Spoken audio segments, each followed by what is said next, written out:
What did you personally produce your first year in your own personal pen? Well, last year, first year, which was like 7 months in the business, because I started midway through the year, 216. 216,000 in 7 months? I think so, yeah. That's impressive, man. You blew my first year out the water. I I did got ten lucky. thousand dollars. I did $10,000 in sales my first year in the business. Really?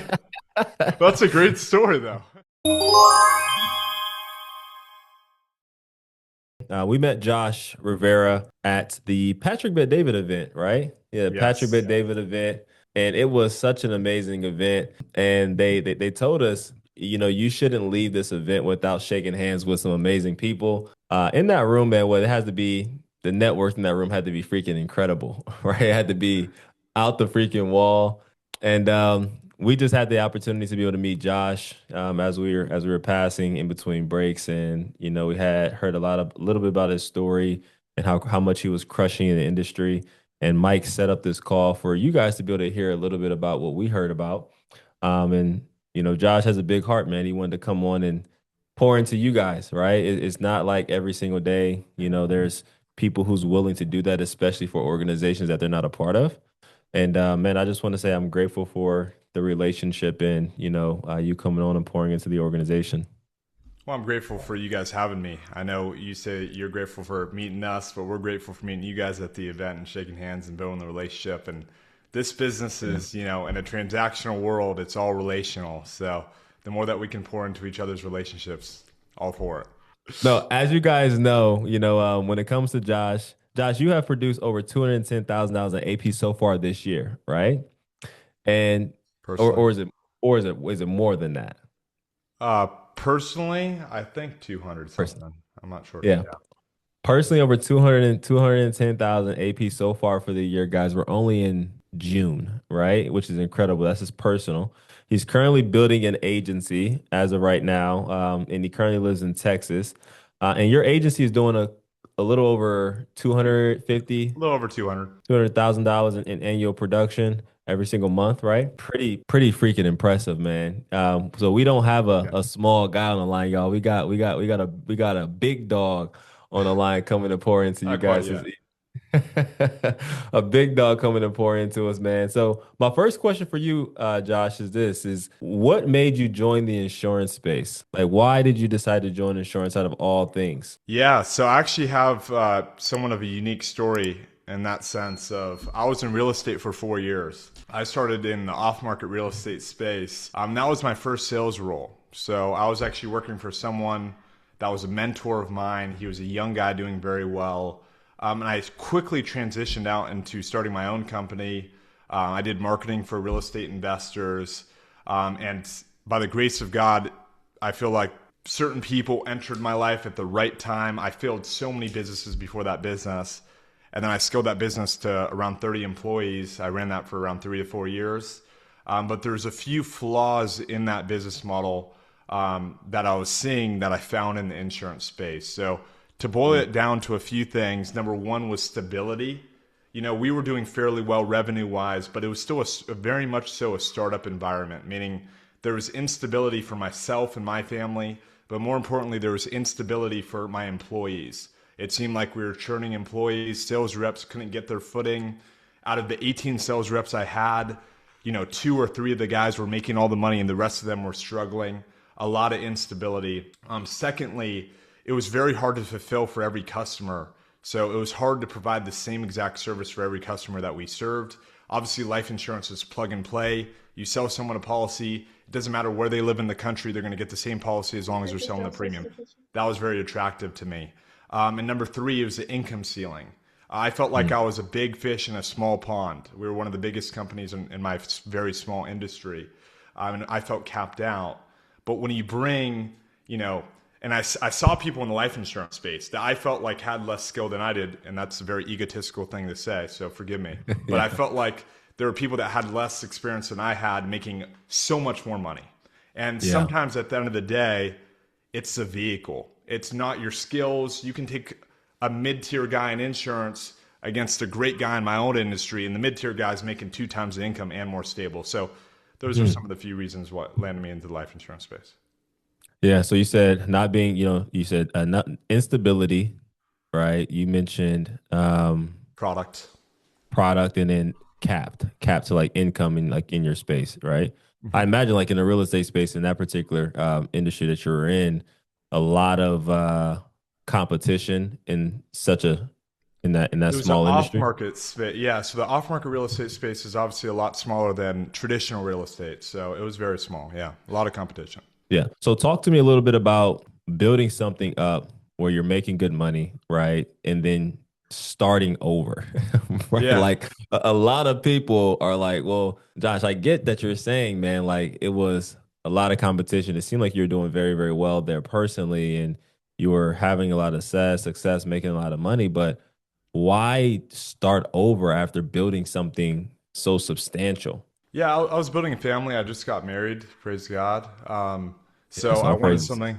Yeah, absolutely. So I wanted something long term. I think that if you study great entrepreneurs, you know, I'm not saying I'm Elon Musk or anywhere close to that. I'm not building rocket ships, right? We're selling life insurance. Thank you, Aaron.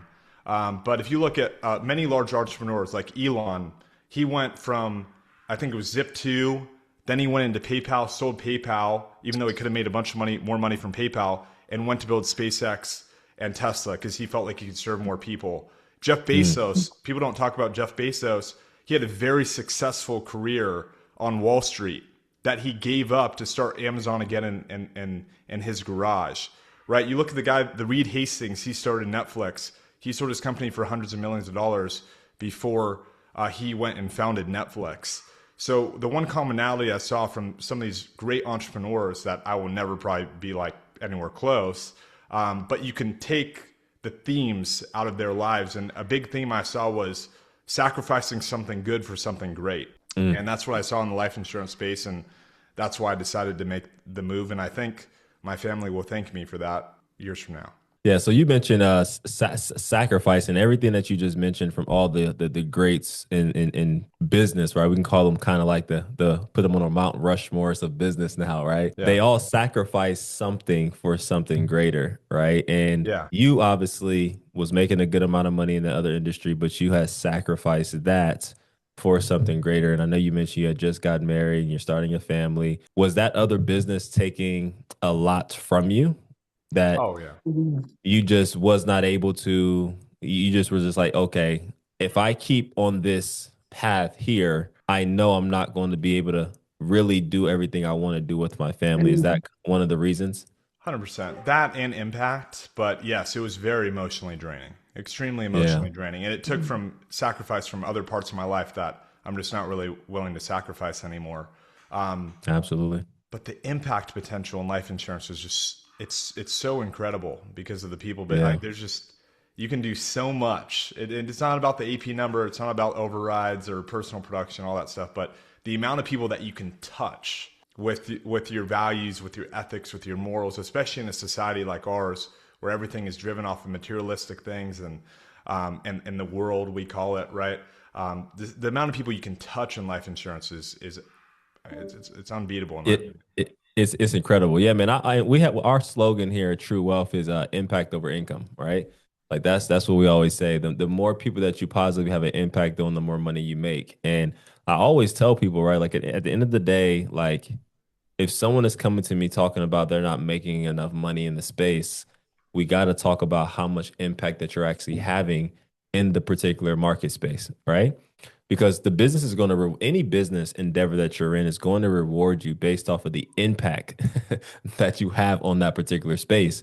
So if Yes. somebody scaled to a bit their business to $30 million a year, well, guess what? That means that they have impacted the space that made them value that 30 million. And there's no difference when it comes to this. If an agent is doing $50,000 a month, or in your case, you did 210,000 in your own personal pen, and you're doing your agency's doing over 300 to $400,000 a year, I mean a month, you have impacted the industry that much and you're getting a reward from that, man. And that's just the value that you're currently bringing into the marketplace, man. And that's a beautiful, beautiful thing, man. I love that you just led with that because so many people need to understand how important that one thing is when it comes to growing any business. My next question for you is this: when you made your transition out of the real estate market, How did your first 30 to 90 days go? And how many sales did you end up getting? Oh, it was real Do you tough. remember? Yeah, I remember. I got smacked around like a little kid. Yeah, no, I came in with a big ego, thought I was this like tough guy coming from new industry, coming to take Yeah. some names, right? No, I got my name taken. No, seriously, I think I closed one deal in the first 3.5 weeks. Sheesh, man, One say deal. that for one more time, man, because we got some new agents on the line. It's like, Jalen, this process isn't working. Like, Yeah. please say it again, man. One deal. I closed my first deal 3.5 weeks in, and I was working like a dog. I remember sitting down with my fiance at the time, or my girlfriend at the time, and I was just like 3 weeks in, and I was sitting on the couch, and I was like slumped on the ground at like 9 p.m. And I was like, baby, I don't understand. Like I Yeah, built these sales teams. I've done this before. They're not closing. I just don't get it. yeah, But when you get it in this business, you get it. And there's no way to explain it. You just get it. yeah, And people would tell me that, and I was like, that just sounds crazy. It doesn't make sense, but yeah. it's true. So your first 30 to 90, your first 3 weeks, no, one sale. One sale Were you face to face or over the phone? over the phone. Over the phone. Okay. So what was that one, like one, two questions, two-part question. One, you just switched industries. Most people would have quit within that first 3.5 weeks for not having that much success, especially with the amount of success that you were having. One, why did you not quit? And then number two, what was the shift for you after the 3.5 weeks that got you rolling? I think I can answer both in one possibly. I think Grant Cardone, no matter what our opinions are on Grant Cardone, he says something that I think is really smart in the sales world, which is in order to be a great salesperson, you have to max out your volume and you have to max out your belief, right? Mm, You could have a great salesperson that does tons of volume, but has very little conviction. They won't sell anything, right? You mhm. could have a salesperson that has huge amount of belief, meaning that they know they're going to close a prospect, they know this helps people, but they do one sales call a day. You know, they're Mm, not going to sell a lick of a lick, right? Like one yeah, sales call a day. So I think for me, I was keeping my activity high, keeping my volume high, and trying to rub shoulders with people and keep people tight around me that were already writing 30, 40, $50,000 a month AP, right? Or at least making a full-time income on their personal pen. And the more I stayed, more I rubbed shoulders with these guys and just kind of like nested in with them, my belief stayed high enough to when I yeah. cracked the first deal, I had the surge of belief. Nothing changed except my belief increased, and that's what parlayed me into ramping up production. That's incredible, man. I always tell people when you first get started in the business, you have to be able to borrow somebody else's belief. And people don't believe in me, Josh. It's everything. It's the whole business. I think I just did an alliteration there, right? I don't know what people don't be believing me. You know what I'm saying? Like Josh, I'm telling you, like that is the key. You have to borrow somebody else's belief, 100%. even when you do not believe, and you got to put yourself in those environments. So, you borrowed somebody else's belief. You were staying around top producers. You weren't talking to people, I imagine, at the bottom of the leaderboard. You were talking to people only at the top, right? That's And you it. put yourself and you position yourself in there, and you eventually started to believe like they did, and you got convicted enough to be like, okay, I can really do this thing. How did your first year end up going for you after you became aware of that? I would say I don't know. I feel like I'm always like wanting to grow more. I feel like I'm not growing fast enough. Like to me, I feel like I didn't grow my team in the first year like I should have grown it. But I think in the first 12 months, I scaled up to 15 agents in the first 12 months. Solid. And then I don't even know what the AP was, but doing 150 or something like that. But I feel like it wasn't what I could have done. I think I made a lot of mistakes and tons of mistakes in hindsight, but it went fairly okay my first year. Yeah. What did you personally produce your first year in your own personal pen? Last year, I don't really know, but my first year, which was like 7 months in the business, because I started midway through the year, 216. 216,000 in 7 months? I think so, yeah. That's impressive, man. You blew my first year out the water. I I did got ten lucky. thousand dollars. I did $10,000 in sales my first year in the business. Really? That's a great story, though. Yeah, man. Yeah. And then I came back the next year and I did about 150,000 within the first 6 months. Yeah, 150,000 in my first 6 months in the first 6 months after that. So you blew my numbers out the freaking water. That's really impressive, man. So you just got into the business under 2 years ago. Yeah, a year, just over a year ago, like a year and a couple months. Oh man, and you're already over 300K as an 200K. agency. 200K as an 200K. agency. Yeah. That's impressive, bro. That is really really good. I'm excited to see where you're going to be by the end of this year. What's been your best month ever personal pin and then as agency? Not income. Let's talk about AP wise. Yeah. AP 50 something, 55. And team like 215, 220, 215. something like that. Man, Yeah. you're doing some incredible things, man. Your Thank first you. year and a Yeah. half in the business, man. That's pretty dope. My Well, my question for you is, yeah, comparison no, is go a ahead. thief of joy. You met my buddy Tony. Yeah, He did 500,000 in like the first year, or like 550,000 in team production in the first 12 months. So I compare, I'm yeah. like, dude, I'm not doing too well compared to Hey, him. yeah, man. But comparison is the thief of all joy, man. But I'm telling you, man, you're doing a lot better than 2% within the industry. You know, especially like building and scaling that fast within your first year, man. My first year, I didn't even start building an agency. You know what I'm saying? And I wish I started my first year by building, but I didn't start building until 2.5, 3 years ago. Makes But sense. and I think about like where would we be right now if we did do that? You know what I'm saying? So, what are three things that agents should do if they want to hit 40K a month? I think you have to be extremely consistent. Mm, So if we put the volume and belief to the side, because we know that we have to fill up our buckets with volume and fill up our buckets with belief, right? How do you fill up your bucket with volume, right? You're just consistent. You're doing as much activity as possible. You have a KPI that you're trying to hit every week. And if you the problem is that a lot of new agents will come in, at least from what I've seen, you know way more than I do. I'm still trying to learn. But I see a commonality between people that don't make it, that maybe they take off a Friday, or they're not at work on Tuesday, or they show up halfway through Wednesday. And I get it, we're 1099, we're contractors, you can't force anyone to do anything. But if you're serious about your goals, right, again, what are you willing to sacrifice to make sure that you put yourself in the best position possible? And it's not that big of yeah, a sacrifice, right? Really, it's just showing up hours like a normal 9 to 5. So, and I think it's more important having the consistency rather than having to work 12 hours every single day. Like you can mm, work way less hours, but have a consistent schedule. I think there's something to telling yourself you're going to do something and you actually do it. I think it builds mm, momentum, and I think it builds wins, and I think it builds success. So even if you're part time, or if you're on a shorter schedule, as long as you set time aside and you do the things that you say you're going to do, I think that's the first part of the puzzle. I think the yeah, second part to do 40K a month is you got to have enough appointments on the board. Again, volume, it's the same thing. If you don't have enough appointments on the board, if you're not averaging the amount of appointments that the average personal producer is on your team, and we have the data, we're in life insurance. You have many people that do 40K a month with you guys, right?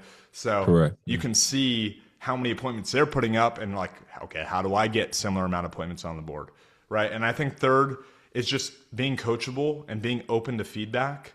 I think that if you're assertive and you ask, hey, can you help me with this part of the process? I don't know if you guys do call reviews or these types of things, but just making sure that you really plug into your shepherd, you plug into your upline, your manager, whoever it is, that can actually direct you in the right way. But if you can max out the volume and the belief, and then just be open to the feedback from your mentor, I think you can get there pretty quick, to be honest.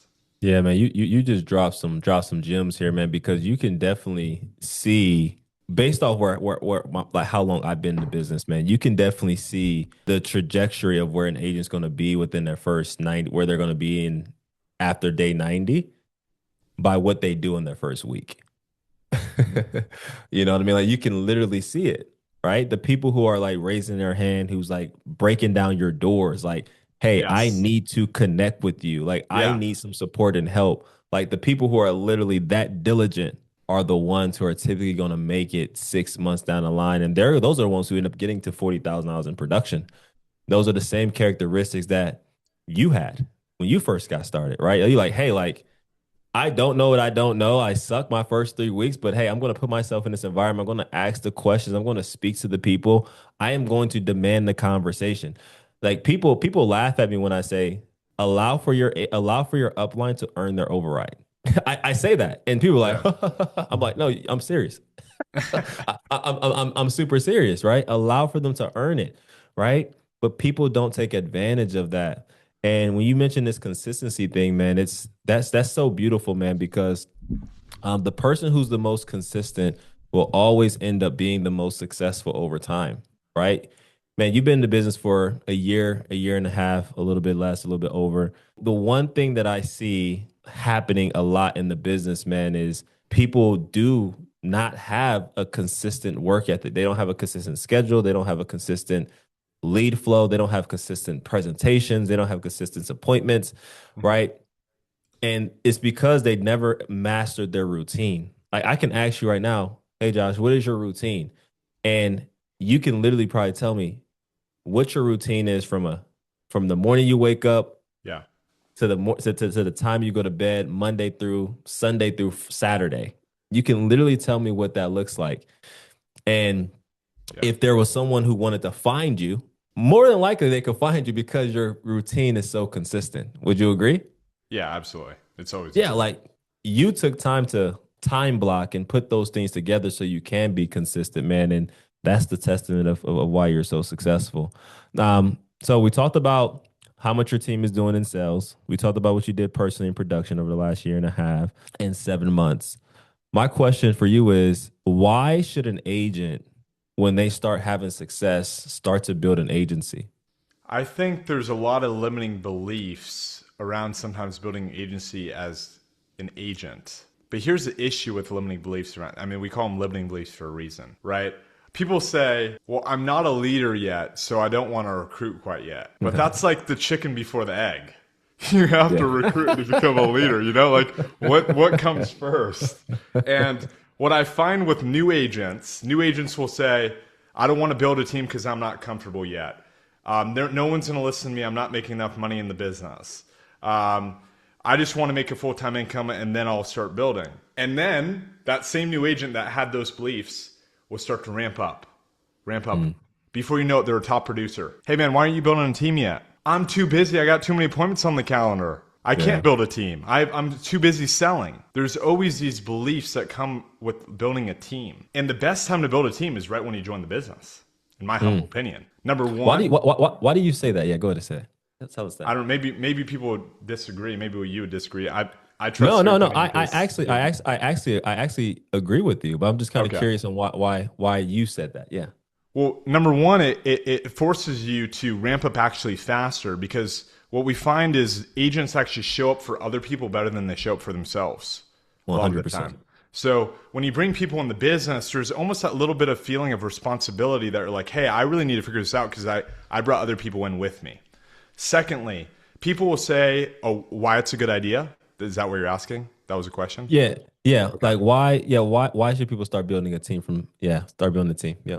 Well, number two, I'm assuming all of us are here to achieve, some type of financial freedom or geographic freedom or build a business that pays our family even the months that we don't want to work, right? So the fastest way to get to where your overrides at least cover your personal expenses, meaning you don't have to show up to work someday if you don't want to, is by building a team in the first place. Another reason why I think you should build immediately is because if you build immediately, it's a lot easier to borrow belief from other people.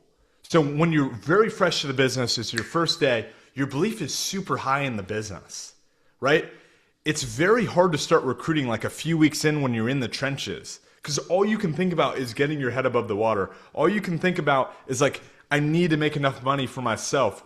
It's hard to think about other people at that point.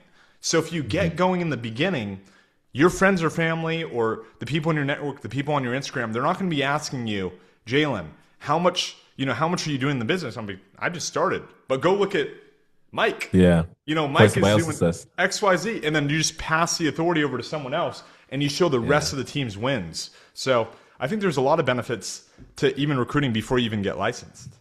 Yeah, I agree with that, and I didn't agree with that at first, but my mindset started to shift actually.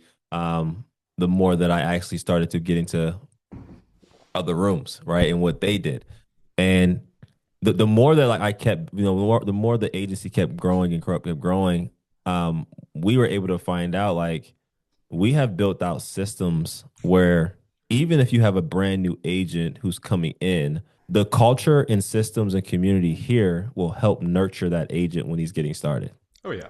You know what I'm saying? And you're right, man. Like when I first got started in the business, man, I actually when I brought Mike into when Mike joined the agency, because I was in the business first, and I went out there, got a little bit of success, all right, a little bit of success. When I say a little bit of success, Josh, I mean like making like $5,000 a month in income. For me, that's a Yeah. lot.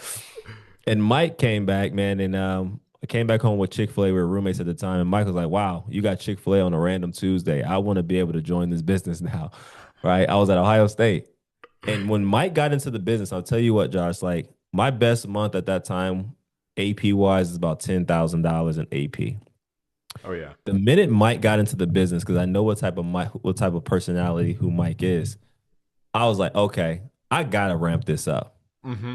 The minute he joined the business, man, the next month, $25,000 in sales. Like the Yeah. next month, like face to face. I'm like, oh snap, yeah, I gotta ramp this up. Yeah. Just because my best friend just joined the business and I did not want to let him down. The same exact thing you're talking about was the same exact thing that happened to me and Mike. Yeah. Kid you not. Kid you not. You see it though. Like I'm sure you've seen it with all your agents. Like when they bring someone in, someone close to them, they just show up different. Correct. Correct. 100%. So my next few questions that we're going to close out here is how do you manage building a team and still sell if you are still selling?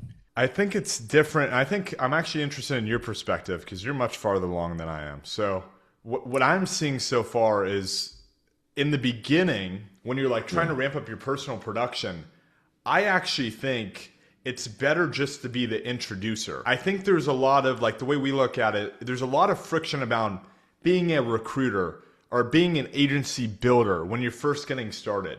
So like the way that our methodology around it is no, there's no friction. You're a introducer. All you Yeah. do is you just repost the team's wins on your Instagram, and whoever swipes up, you just introduce them to your next manager up.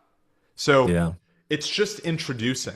And then once you get to the level where you have maybe 7, 10 people on your team, you know how to manage your personal production and recruiting, then you kind of take the burden on your own shoulders. And honestly, that's where I'm at. And it's messy. There's Yeah. dealing with agents' personal problems. There's recruiting calls. There's selling. It's just, I don't know. I It's just a know. mess. But I know exactly. I know exactly where you're at, man. I know exactly where you're at. But yeah, no, you're absolutely correct, man. When a new agent comes in and they're recruiting and people are asking about the opportunity, you're right, man. Like you want to play hot potato with it. It's like, Mhm. hey, let me get you on a phone call with my guy Josh over here, who's excelling, who's winning, right? And see what he's doing. I want to pass it off to you because now that person can be able to see, okay, there actually is other people in this organization winning. Now, when they get through the doors, what I personally did was when you have an agent that gets started and they are really ready to go, your personal production should not stop. Like it should not stop. A lot of people, a lot of builders, what they do is they get into the business and then they think because they got one agent, one agent, they have to stop producing. That should not slow you down. That should actually encourage you to go out there and do more. The best way to possibly build and still sell at the same exact time is to take that agent and those agents who are a part of your team and bring them into your environment. Like, okay, I'm on Zoom calls, Zoom dial calls at 8 o'clock, right? I'm on Zoom dial calls starting at 8 o'clock. Join me on this dial session and come listen to me dial. Yeah. I am not going to allow for you to slow me down with my own personal production. So guess what? Come join me. If you have questions about my process, come join me on here and I will answer those questions for you. It is not, hey, I'm going to come join you over here. It's no, you come join me here, and then we are going to scale together this way. You come listen to me, Dow. I listen to you, Dow, and we're going to grow from there, right? So when we first start building and start developing, when we first start building, man, had about 7 agents at the time, 7 to 10 agents, man. I can remember like it was yesterday. Where we had an agent named Jacqueline, Caroline, um, and my little brother, right? But man, like those were like my guinea pigs, to be honest with you, man. Like they're like my little guinea pigs. I had no freaking clue about what the heck was going to be happening, Josh. But all I did was I said, I know I can sell. Let me just bring them as part of my community and my environment, and let's just share Zoom dial time. I'm going to dial. When I get somebody on the line, you guys listen to me. And when you get somebody on the line, I'm going to listen to you. I'm going to give you feedback. That's how we built. Most agency owners, man, they don't want to go through that process though. You see what I mean? But that process is so crucial for the new agent getting started because that is what's going to help them develop the belief you were talking about at the beginning. 100%. Yeah, that was good, man. So, last question for you is this. Knowing what you know now, what is one thing you know now that you wish you knew at the beginning of your career that could have helped you get you to where you are today a lot faster? Well, the first thing is just putting the ego aside and just submitting to the system. Biggest thing for me because I thought I knew all this stuff and I was going to come and recreate the wheel and innovate and like whatever. Right? So putting the ego aside, but secondly, high volume recruit. Like I should have gone on the recruiting horse so much harder than I did. I would bring in like a wave of 5 to 7 agents and then I'd kind of try to ramp them up and I'd bring in another wave and I wasn't continuously recruiting throughout the year. And that really messed me up. It really messed up our growth. And I actually think if I continued to recruit, it would have actually got other some of my other agents to ramp up faster than they would have. So, and part of that is getting my own agents to recruit better too, which is a big Yeah. thing. So I think if I put the ego aside and I just went all in on recruiting, not only myself but also duplicating the recruiting through my leaders, I think the growth would have been, I mean, nowhere close. That's what I wish I would have known. That's really good, man. That's really, really good, man. I love that. I love that, man. Such an incredible call, man. That you dropped so many gems on this call this evening, and we could talk about even a lot more. Thank you so much, man, for coming on this evening and pouring into the team. I Absolute definitely pleasure. appreciate you in the relationship, man. Thank you so much for having me. It's sincerely my pleasure.